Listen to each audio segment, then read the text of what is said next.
Hello everybody and welcome to another video tutorial.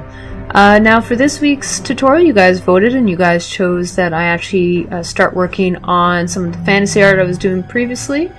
So the image that was chosen was the Dragon Knight. So I did take quite a different approach in this image. I decided early on that I actually wanted to focus on the knight, so I did more of a close-up shot of the knight.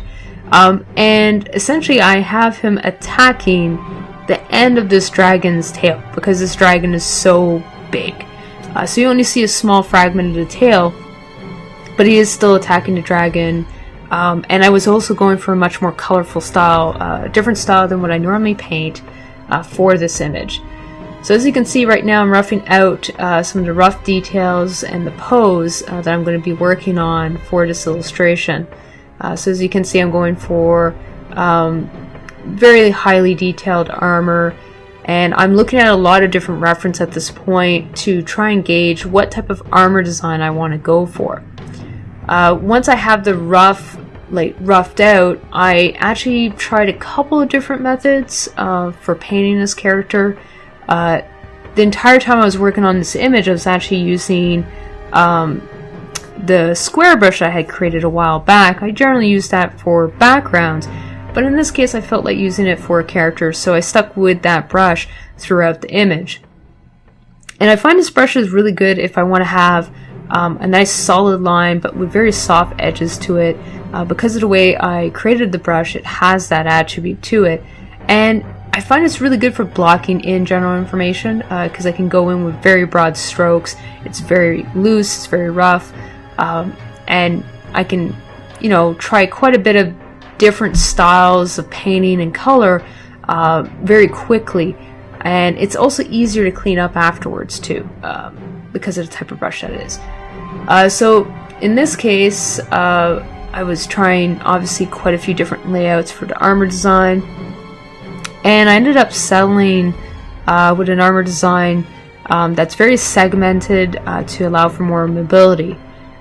So when I was working on that, I essentially shaded in the whole area as you see me doing right now, and then reworked my line work on top of it so that I would have a more solid base before I started painting it out.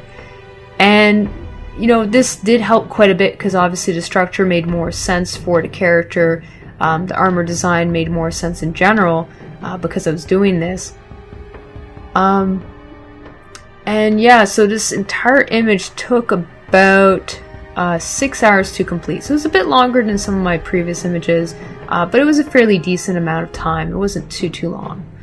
So as you can see right now, I'm still roughing out some of the base details, and I am still keeping my brush very loose. I haven't changed opacity too much. It's fairly low, but not too low. And then I go in after and I add my basic landmarks for my shadows. This really helps emphasize the mood that I'm going for and the shading, so that when I go in I have a very solid base from which to work on, and I can really play with the colors and the detail and figure out which areas actually need to be detailed, because not the whole character needs to be detailed out. Only certain areas require more detail. So at this point I wasn't too happy with the helmet design, so I tried experimenting with a couple of different designs. I ended up going with a more simpler design because it simply worked better with the character. And then I started adding essentially some highlights in the darkened areas to help emphasize shape and form in the design, all the while trying to keep it very simple, because once again you don't have to add all that detailed information for it to read correctly.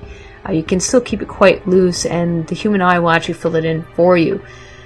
Since most people won't be viewing this super close up, this image, it doesn't make sense to have to spend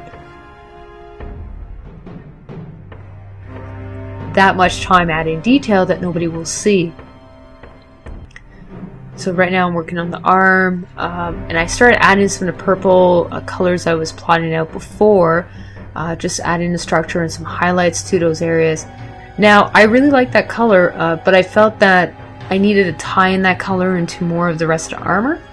So later on you actually see me experimenting a bit with areas that I think would work best with it. So I've added in the shoulder and the shield to help draw in all the color into that character. So I'm keeping the background very rough. He's running, so and there's going to be quite a bit of fog on the floor anyway, so you won't actually be seeing all that information. So I'm just working out the highlights. Once again, it's important that I show the right level of detail and I have a proper lighting, because if the lighting is not correct, it does become very visible as a mistake, so I want to make sure the lighting is correct. I'm working on the staff now. Now this staff that he's using is actually a magical staff, so you'll see me adding some lightning effects fairly shortly.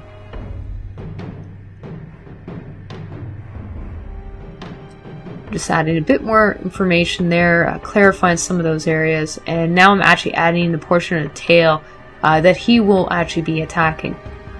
So this knight is actually essentially acting as a diversion while somebody else is attacking this creature. So this is the final image, as you can see. It was a very fun image. It didn't take too long to do, and it was a kind of a different style actually for me for this image. So I hope you guys liked it, and I hope to see you guys soon. So thank you and take care.